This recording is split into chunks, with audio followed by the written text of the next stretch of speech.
Bueno, hermanos, vamos a seguir en nuestro estudio de las epístolas del apóstol Juan y estamos ya desde la semana pasada, hemos iniciado el estudio de la tercera epístola de Juan. Así que váyase conmigo a los versículos del 9 al 10.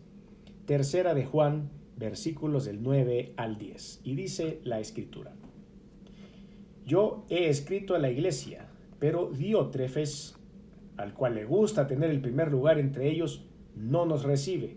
Por esta causa, si yo fuere, recordaré las obras que hace parloteando con palabras malignas contra nosotros, y no contento con estas cosas, no recibe a los hermanos, y a los que quieren recibiros, se los prohíbe y los expulsa de la iglesia.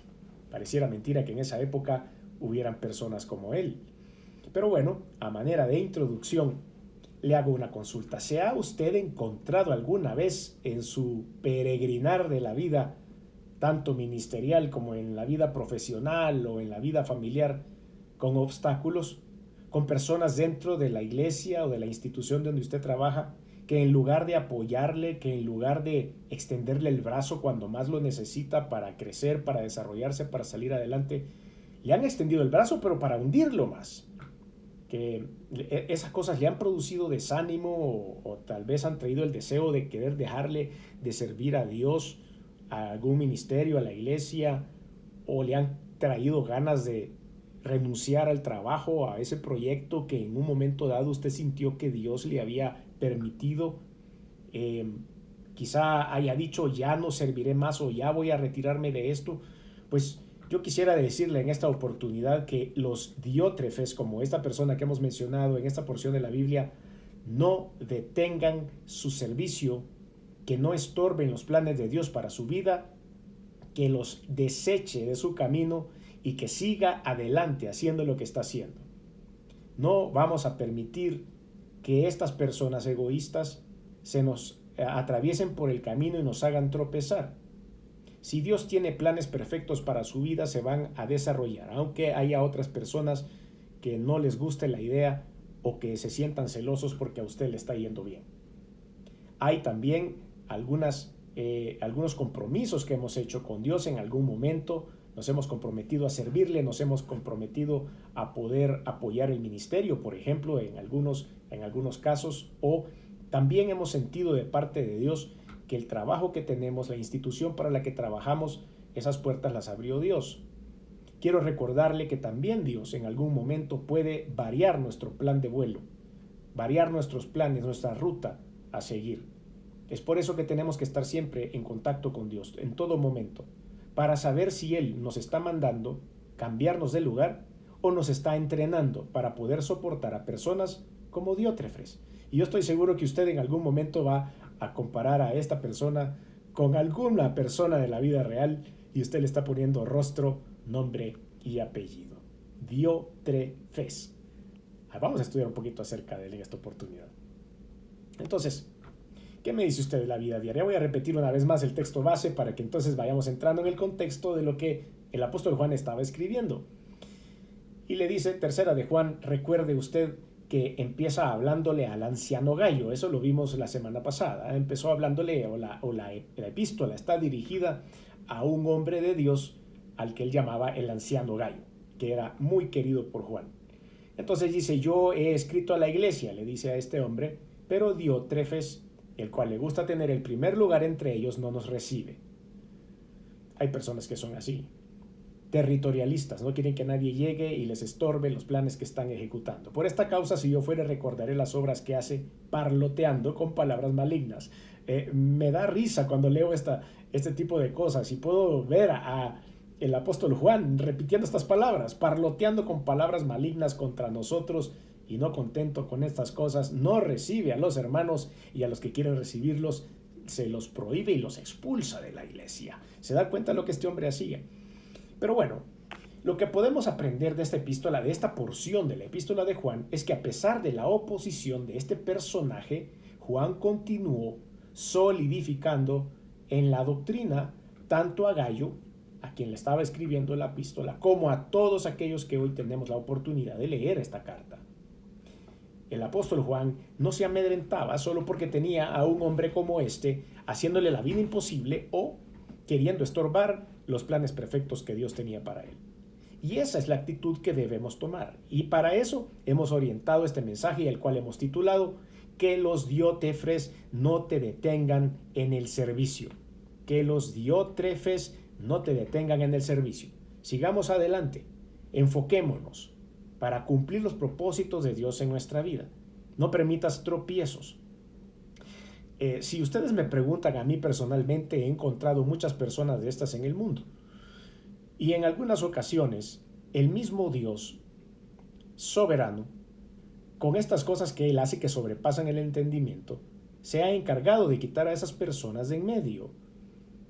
Probablemente dándoles un ascenso, probablemente dándoles un mejor trabajo, se los ha llevado, pero sencillamente los ha quitado del camino y no ha permitido que ninguno de nosotros tome acciones que estén rayando la ética bíblica.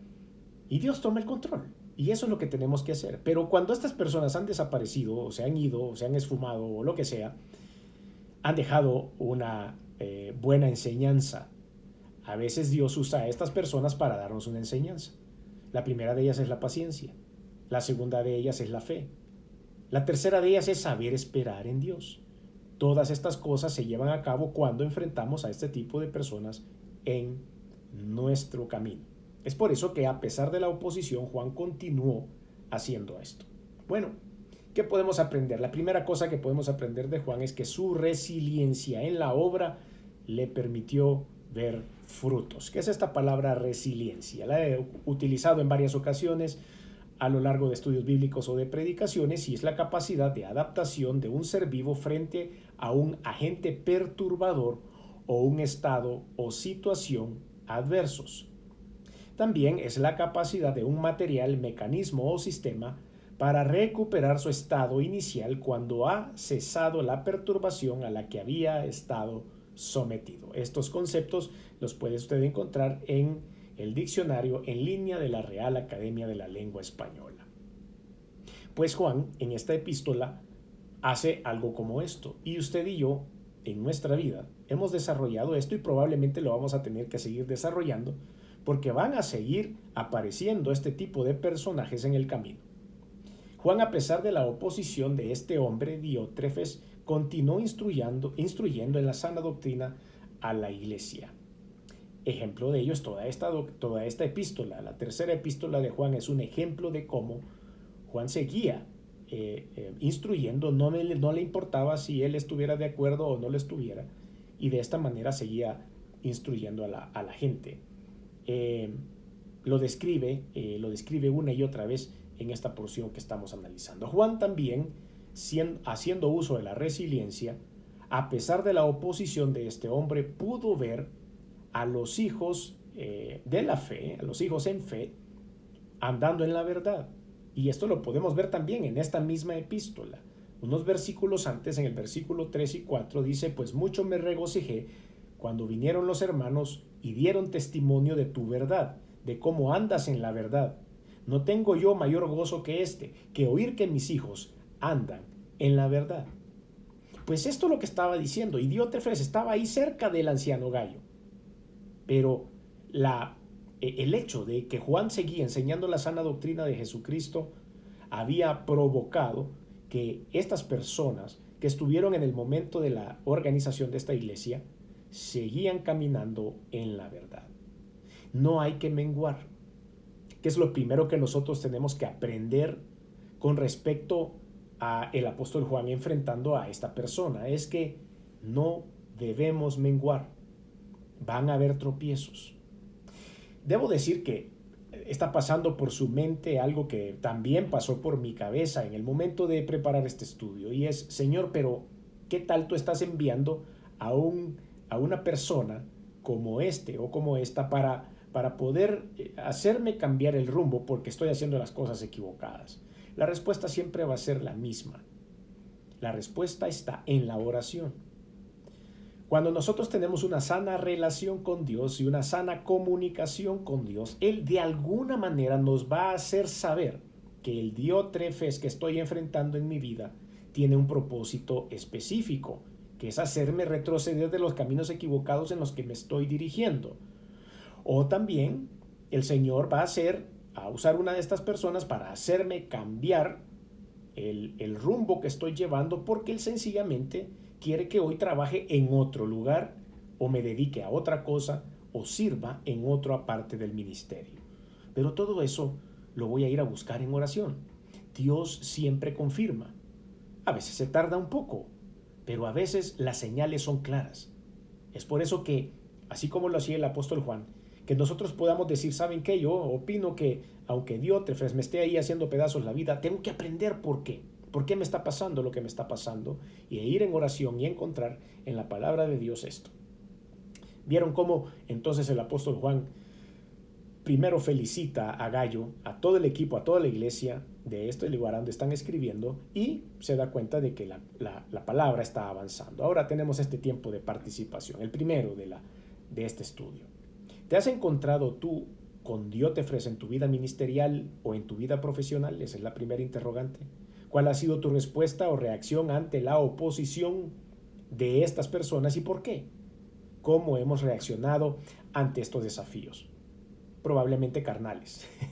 Probablemente no me han simpatizado estas personas, probablemente hasta me he discutido con ellos, probablemente hasta he dicho cosas que no tenía que decir. No sé cuál será la respuesta a esta interrogante.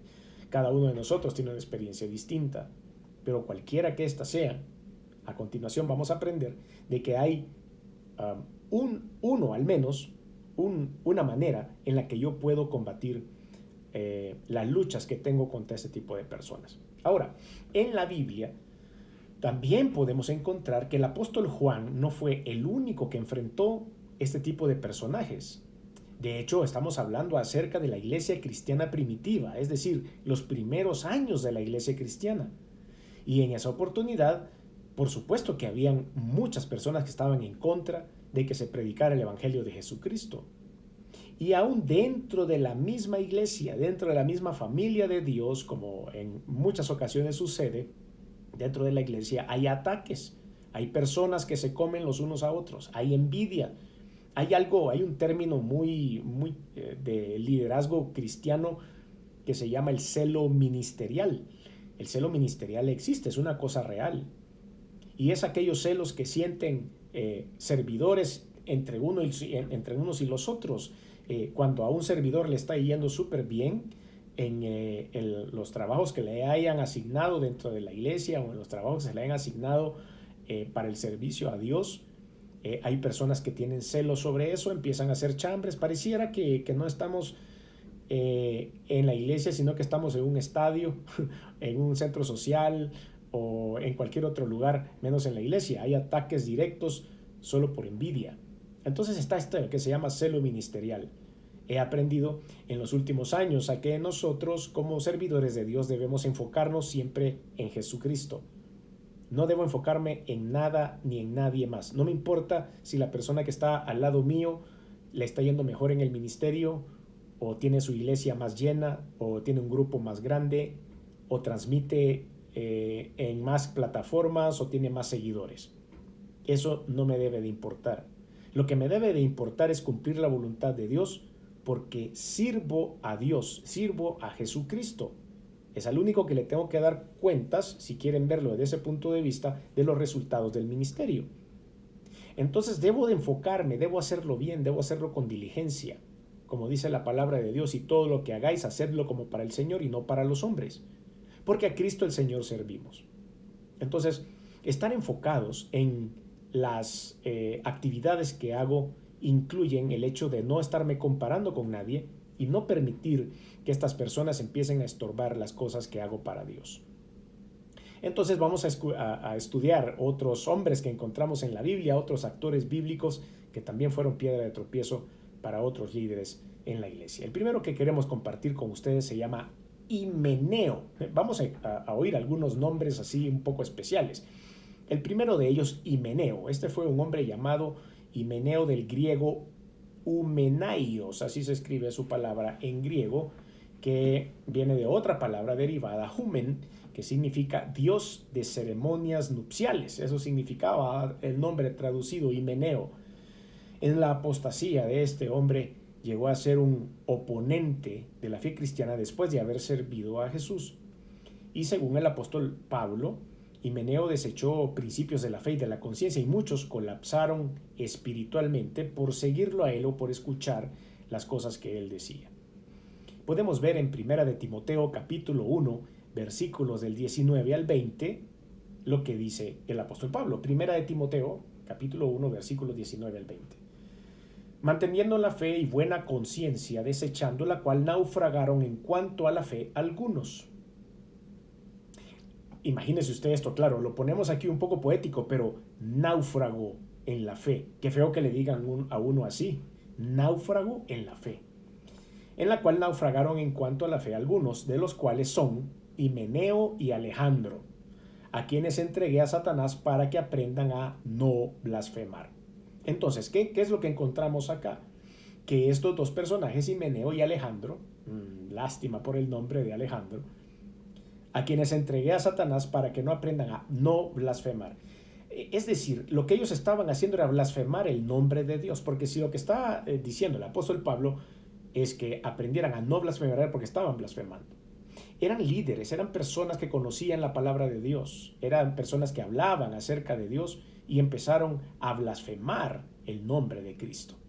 Y ahí nos damos cuenta que inmediatamente el Señor empieza a apartar a estas personas y dejan de servir, dejan de trabajar para Dios y son más bien estorbo para otros. Himeneo. También quiero que note que los próximos nombres que vamos a estar compartiendo de todos estos diótrefes en la Biblia, muchas de las citas bíblicas son sacadas de las cartas a Timoteo. Y esto tiene un propósito, y es que el apóstol Pablo estaba instruyendo a su hijo espiritual, Timoteo, estaba entrenándolo para poder desarrollarse en el ministerio. Y entonces él ponía los ejemplos con nombres de las personas con las que Timoteo debía tener cuidado. Y asumimos o entendemos que Timoteo conocía a estas personas, o al menos había oído hablar de estas personas, porque tenía clara en su cabeza cuando el apóstol Pablo le mencionaba el nombre y le decía: tened cuidado con Himeneo porque esto y esto es lo que él hace, y ten cuidado también con personas que hacen lo que él hace. El segundo personaje que quiero compartir con ustedes se llama Fileto. Yo le dije, hay algunos nombres extraños en la siguiente lista. Fileto. El nombre Fileto también viene del griego filetos y significa amable o afable. Parece mentira que hay personas que tienen nombres tan buenos, pero que al final las conductas no resaltan lo que el nombre resalta. Amable o afable. Tanto el Himeneo como Fileto no tienen un mal significado las traducciones de sus nombres, pero como personas sí tenían malas acciones y contrarias a la verdad. De ambas personas, de Himeneo y Fileto, el apóstol Pablo se refiere como desviados, así dice, de la verdad. Ellos enseñan erróneamente verdades bíblicas y hacen tambalear la fe de algunos oyentes. Pues eso es lo que sucede. Mire, cuando usted se encuentra una persona, usted está sirviendo en una iglesia, pongamos como ejemplo, y usted decidió apoyar a, qué sé yo, a un grupo de niños o ir a evangelizar a las escuelas o poder servir como ujier en la iglesia o poder dedicarse a la predicación de la palabra o hacerse misionero, cualquier cosa de lo que usted pueda escoger para servir a Dios con poco tiempo, a medio tiempo o con full tiempo, lo que usted considere o el Señor le ponga en el corazón, nos damos cuenta que hay este tipo de personas que erróneamente enseñan verdades bíblicas y hacen tambalear la fe de algunas personas. También, si lo hacemos desde el punto de vista profesional y nos damos cuenta que hay personas en el trabajo que nos maltratan tanto, que se refieren a nosotros con una manera tan despectiva, que nos hacen sentir mal, nos vamos a dar cuenta que también nos hacen entender la verdad y nos hacen tropezar en nuestra fe. Entonces nos quedamos nosotros. ¿Será cierto que Dios entonces existe? ¿Será cierto que Dios quiere esto para mí? ¿Por qué me maltrata tanto Dios mandándome una persona como esta? Y sencillamente hacen tambalear la fe. Eso hacía Fileto. Segunda de Timoteo capítulo 2 versículos del 16 al 19 dice la Biblia: mas evita profanas y vanas palabrerías, porque conducirán más y más a la impiedad. y su palabra carcomerá como gangrena, de los cuales son Himeneo y Fileto, que se desviaron de la verdad. Después de la coma está la explicación de por qué Pablo pone una advertencia sobre estos dos, coma, diciendo que la resurrección ya se efectuó y trastornan la fe de algunos.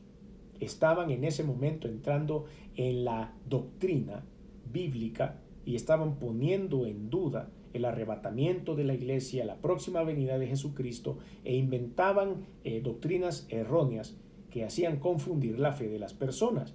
Entonces vuelvo y repito, y su palabra carcomerá como gangrena. Es por eso que tenemos que tener precaución en no escuchar lo que dicen estas personas, de los cuales son Himeneo y Fileto, que se desviaron de la verdad. Entonces les dijo desviados a los dos. Número 3, vamos a hablar acerca de Demas o también Demetrio. La palabra de hecho Demas o el nombre Demas se deriva del nombre Demetrio, del griego Demetrios, y es presentado este personaje como cristiano apóstata. ¿Qué quiere decir cristiano apóstata? Aquel que ha negado la fe en Jesucristo, que ha negado la verdad de Jesús, que niega lo que Jesucristo hizo por todos nosotros. A ese es un apóstata. Una persona que no es cristiana no puede ser apóstata, porque la persona no cristiana sencillamente no cree en Jesucristo, y aunque él hable en contra del Señor, lo que es anticristiano, anticristo, o como usted lo quiera llamar, pero no apóstata. El apóstata es únicamente aquel que fue creyente, quien fuera amigo muy cercano de Pablo. De hecho, Demas fue amigo de Pablo. Eso es lo que nos llama la atención. El apoyo fraternal, espiritual y emocional que Demetrio le daba al apóstol Pablo terminó con la separación en un asunto de mala opción que él determinó solo para seguir los placeres del mundo, los placeres personales, y dejó por un lado el ministerio. Quiero darle una ilustración sobre esto. En Filemón, versículo 24, epístola de Filemón, versículo 24, dice: os saluda, Marcos, Aristarco, Demas y Lucas, mis colaboradores. Dice en la epístola del apóstol Pablo a Filemón: Marcos, Aristarco, Demas y Lucas, mis colaboradores. Él estaba dentro del grupo de colaboradores de Pablo. En Colosenses capítulo 4, versículo 14, Colosenses 4:14, dice el apóstol Pablo también: os saluda Lucas, el médico amado, y Demas. Vemos cómo él estuvo con el apóstol Pablo trabajando hombro a hombro, pero al final le termina enviando una carta a Timoteo en 2 de Timoteo 4, del 9 al 10, y le dice: procura venir pronto a verme. 2 de Timoteo 4, del 9 al 10. Procura venir pronto a verme, porque Demas me ha desamparado amando este mundo y se ha ido a Tesalónica. ¿Se dan cuenta cómo en un momento dado el apóstol Pablo describe lo que estas personas pueden hacer en nuestro camino? Dijimos que los primeros que estábamos hablando, que era Himeneo blasfemaba el nombre de Dios. Fileto fue apóstata, empezó a hablar en contra de Jesucristo y a no creer en Jesús. Y Fileto, eso es lo que hacía Fileto, y Demas o Demetrio se fue al mundo otra vez. Se tropezó, no quiso seguir en las cosas de la fe, no quiso esto, lo otro, empezó a seguir los placeres del mundo, y de una manera u otra, después de haber servido junto al apóstol Pablo, se fue al mundo y se olvidó de las cosas de Dios. Ese es Demas. Alejandro, como dijimos hace un rato, lamento poder compartir mi nombre con esta persona, pero bueno, es algo de lo que tenemos que aprender. No importa el nombre, tenemos que cuidar nuestra fe, tenemos que cuidar nuestra integridad delante de Dios. Según el diccionario griego Strong, el nombre Alejandro era un nombre muy común en la antigua Grecia y no tiene mayor significado etimológico.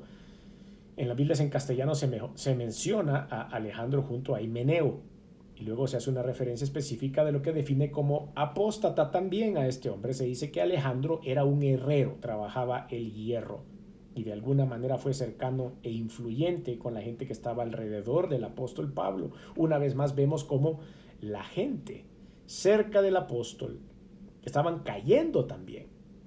Eso nos va a pasar a muchos de nosotros, a nuestro alrededor. Nuestro equipo de trabajo, veamos de la parte profesional o de la parte diaria, vamos a encontrar a personas como Alejandro que van a estar a nuestro alrededor y que probablemente se muestren como buenos compañeros o como buenos amigos, y de repente nos van a dar la espalda, de repente nos van a estar traicionando, después sencillamente van a decir que lo que hacemos no es cierto, es una mentira, etcétera, y empiezan a crear chambres de nosotros. Segunda de Timoteo capítulo 4, versículos del 14 al 16, 2 Timoteo 4 del 14 al 16 dice: Alejandro el calderero me ha causado muchos males. El Señor le pague conforme a sus hechos. Y eso es lo que tenemos que hacer, exactamente. La Biblia siempre aprendemos. Dice, me ha causado muchos males. ¿Qué le habrá hecho este hombre al apóstol Pablo? ¿Cómo se puso en contra de él después de estar en un círculo cercano? Pero el apóstol Pablo nos enseña qué se hace con esta gente. ¿Qué hago? ¿Me desquito? ¿Que me las pague? ¿Me vengo de todas las cosas que me estaban haciendo? No. Aprendamos del apóstol, inspirado por el Espíritu Santo. El Señor le pague conforme a sus hechos. Entréguenlo al Señor. Entreguémoslo al Señor. Nosotros no tenemos nada. Nos podemos sentir afectados, tristes, traicionados o algo, no sé. Este día resulta que me sentí un poco así porque había una persona que trabajaba con nosotros desde hace muchos años, varias décadas, trabajando con nosotros, y nos vimos en la necesidad, ya que pues se vendió esa propiedad, de pedirle que el nuevo dueño no quería a nadie ahí, que tenía que salir de la propiedad, y se le indemnizó de acuerdo a la ley y se le dio más de lo que se tenía que dar de acuerdo a la ley, y se le atendió y bueno, se le dio tiempo, etcétera, etcétera, etcétera. Pues para gran tristeza, después de todo lo que pues uno considera que se pudo hacer por esta persona y más allá de lo que la ley exige, nos dimos cuenta que se fue con la mitad de los muebles que había en esa propiedad. Nos sentimos muy tristes, nos sentimos muy impactados de ver cómo una persona de confianza o supuestamente de confianza, al momento de que esa propiedad cambió de dueño, se aprovechó y tomó cosas que no eran de esa persona y la sacó sigilosamente, y al momento de entregar la propiedad pues hacían falta todos esos muebles, la mitad de las cosas que había. Nos sentimos muy adoloridos más que molestos. Nos sentimos más decepcionados y tristes que enojados, porque era una persona con la quien habíamos confiado en los últimos años y que nunca había mostrado indicios de tener mal corazón. Entonces, cuando en este tipo de situaciones, teniendo todo inventariado, teniendo todo fotografiado, pudiésemos tomar la iniciativa de acusar a esta persona hasta las autoridades y de poder iniciar procesos legales. Sin embargo, este día tomamos la decisión de hacer lo que el apóstol Pablo hizo con Alejandro. El Señor le pague conforme a sus hechos. Vamos a decidir algo, y esta es la decisión a la que llegamos con el nuevo dueño de la propiedad y su servidor. No vamos a permitir que ninguna persona endurezca nuestro corazón, porque, como dije hace un momento, se cumplió los requisitos de ley y más, y se dejó constancia de todo lo extra o todo lo adicional a la ley que se había compartido. Y aún así sucedió lo que sucedió. Pero no debemos permitir que personas que en algún momento no son bien agradecidos ni con Dios ni con el resto de personas a su alrededor, y que no escatiman para pues cometer un mal, afecte nuestro corazón o invada nuestra mente. Porque este tipo de cosas para personas no cristianas es una lección para dejar de ser buena gente, es una lección para dejar de compartir con el necesitado, es una lección para ser maduros en la vida, para ser más radicales, para aprender que nadie agradece nada, para aprender un montón de cosas y todos los dichos que yo puedo encontrar en el mundo. Pero la palabra de Dios me manda a que yo no contamine mi corazón, a que no haga raíces de amargura, a que no meta cosas en el corazón que puedan amargarme la vida, ni los pensamientos. Por un momento me sentí triste, por un momento me sentí molesto, por un momento me sentí incómodo, y tuve que depositar en las manos del Señor y rechazar todo el tipo de pensamientos de lo que pudiese venir, resumido en esta frase: el Señor le pague conforme a sus hechos, porque yo no voy a tomar ninguna acción. ni voy a seguir pensando en eso. Lo estoy compartiendo con ustedes en este momento y después espero botar todos los archivos que esa mala experiencia me deje en el corazón y en la mente para que mi corazón no se endurezca ni mi mente sea contaminada. Versículo 15. Guárdate tú también de él, pues en gran manera se ha opuesto a nuestras palabras el apóstol Pablo hablando a Timoteo acerca de Alejandro. Ahora, quisiéramos que nos enfocáramos en la última parte de este estudio, la clave para poder ser resilientes en el ministerio y en la vida misma. ¿Cómo hizo el apóstol Juan para ser resiliente y lograr seguir predicando la palabra de Dios, lograr seguir escribiendo esta epístola, la tercera epístola de Juan al anciano Gallo, y poder seguir enfocado haciendo lo que estaba haciendo? ¿Cómo usted puede seguir enfocado haciendo su trabajo cuando hay personas a su alrededor que lo molestan? ¿Cómo es posible que nosotros sigamos ejecutando el ministerio y las obras del ministerio cuando haya piedras de tropiezo en el camino? ¿Cómo puedo ser resiliente, es decir, levantarme en medio de la crisis? Pues vamos a leer lo que dice la Biblia en Hebreos capítulo 12, versículo del 1 al 3. Hebreos 12, versículos del 1 al 3. Dice la Biblia: Por tanto, nosotros también, teniendo en derredor nuestro tan grande nube de testigos, despojémonos de todo peso y del pecado que nos asedia, y corramos con paciencia la carrera que tenemos por delante, puesto los ojos en Jesús, el autor y consumador de la fe, el cual por el gozo puesto delante de él sufrió la cruz, menospreciando el oprobio, y se sentó a la diestra del trono de Dios. Considerad aquel que sufrió tal contradicción de pecadores contra sí mismo, para que vuestro ánimo no se canse hasta desmayar. Vamos a un pequeño análisis de esta porción de la Biblia, y lo primero que yo aprendo de esto, para seguir adelante y no permitir que los diótrefes me detengan en el camino, es no quitar los ojos del autor y del consumador de la fe. Ese debe ser mi centro, ese debe ser mi blanco, poner los ojos en Cristo. Yo he llegado a la conclusión que trabajo para Jesucristo. No trabajo para una empresa, una aerolínea, no trabajo para una iglesia, para una institución, con un nombre.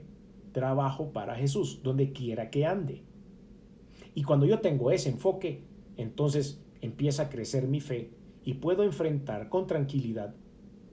Sigo siendo un ser humano, por supuesto, y hay algunas cosas que me afectan, pero las puedo manejar cuando estoy sometido bajo la unción del Espíritu de Dios. Entonces, al tener nuestra mirada en Jesús, podemos tener paciencia. Y la palabra paciencia viene del griego, que podemos traducir como perseverancia, persistencia, y la imagen verbal que podemos utilizar para esto es resistir debajo de algo sin sucumbir. A eso es la paciencia. Entonces, cuando nosotros tenemos que resistir debajo de alguien, en este caso de alguna persona, sin sucumbir, estamos ejerciendo la fe en el Señor Jesucristo y teniendo esa paciencia. Leo de nuevo Hebreos 12, versículo 2, la primera parte de la porción que leímos, y dice: puestos los ojos en Jesús. Y esa es mi clave. El autor y consumador de la fe, el cual por el gozo puesto delante de él sufrió la cruz, menospreciando el oprobio. Quiere decir, no dándole importancia a la crítica, al señalamiento y a nada por el estilo, y se sentó a la diestra del trono de Dios. Quiere decir que él cumplió la meta, cerró el ciclo completo de lo que estaba ejecutando, enviado por Dios. Por eso, la resiliencia de Juan. Número 2, el tener nuestra mirada en Jesús, podemos tener esa resiliencia que hemos comentado para seguir corriendo en la carrera con las manos puestas en el arado sin mirar atrás. Una de las características de arar la tierra es que la persona que está guiando el arado debe ver siempre para adelante. ¿Por qué? Porque esa es la ruta que se traza, esa es la línea que debe seguir. Recuerde que el arado tiene que ser una línea perfectamente recta, que no pueda ir cruzándose, porque entonces echa a perder todo el terreno y le saca menos provecho. Entonces, si la persona que lleva el arado empieza a ver hacia atrás, o va viendo el celular, o va viendo las nubes, o viendo por un lado para el otro, la línea puede salir torcida. A esa ilustración se refiere esta porción de la Escritura. Vemos cómo el apóstol el autor, perdón, porque iba a decir el apóstol Pablo, pero no es al 100% el autor de Hebreos. Hay muchas dudas de quién es el autor de Hebreos y muchos le adjudican esa epístola a Pablo, pero bueno, no tenemos una prueba fehaciente de que así sea. Por eso iba a decir el apóstol, pero el autor de Hebreos dice: considerad aquel que sufrió tal contradicción de pecadores contra sí mismo, para que vuestro ánimo no se canse hasta desmayar. Sigamos con el arado hacia adelante, no nos cansemos, no agachemos la mirada, sino cumplamos la obra a la cual hemos sido llamados. Al tener nuestra mirada en Jesús, ese autor y ese consumador maravilloso de la fe, podremos ignorar a los diótrefes que encontremos en el camino y no permitir que nos detengan en nuestro servicio. Segunda de Corintios capítulo 12, versículo 15, dice: y yo con el mayor placer gastaré lo mío, y aún yo mismo me gastaré de todo por amor de vuestras almas, aunque amándoos más, sea amado menos. No me importa ser amado menos, decía el apóstol Pablo, con tal de poder llevar el mensaje de la salvación eterna y de perdón de pecados a las personas. Entonces, llegamos a nuestro último tiempo de participación de esta noche. ¿A dónde has estado teniendo tus ojos puestos? ¿De dónde recargas tu fe? ¿De dónde recargas tu ánimo para seguir trabajando, ya sea para Dios en un ministerio o para tu trabajo o en una parte profesional? ¿En qué estoy poniendo mis ojos? ¿En Jesús o en alguien más? Número 2, ¿quieres poner a partir de hoy tus ojos en el Señor, en el autor y consumador de la fe, para que Él sea quien te dé la fuerza para soportar en medio de las personas difíciles y que tenga la resiliencia diaria necesaria para seguir adelante? Pues ese es el momento de hacerlo. Tenemos primero que enfocarnos en Jesús. Si usted es un cristiano ya de hace años, o tal vez desde hace algunos meses, enfóquese en Jesucristo. Si hay una persona o un factor que está influyendo en su vida, enfóquese en Cristo. Él le dará la forma y la fortaleza para ser resiliente y salir adelante.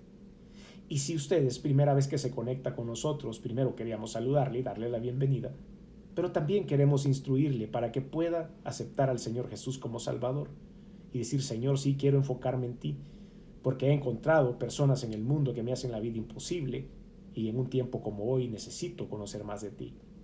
Si este es su caso, quiero invitarle a hacer una oración. Ahí donde está, que diga conmigo lo siguiente: Señor Jesús, reconozco que he hecho cosas que no han sido de tu agrado. Me arrepiento, perdóname. También reconozco que viniste al mundo hecho hombre, que te colgaron en una cruz y que la sangre que derramaste ha servido para limpiar mis pecados. Reconozco que resucitaste al tercer día y que estás sentado a la diestra de Dios. Por lo tanto, hoy abro mi corazón y te recibo en él como mi único y suficiente Señor y Salvador. Te doy gracias por esta oportunidad. Ayúdame a ser resiliente y a poder enfocarme siempre en ti, el autor y consumador de la fe. En el nombre de Jesús. Amén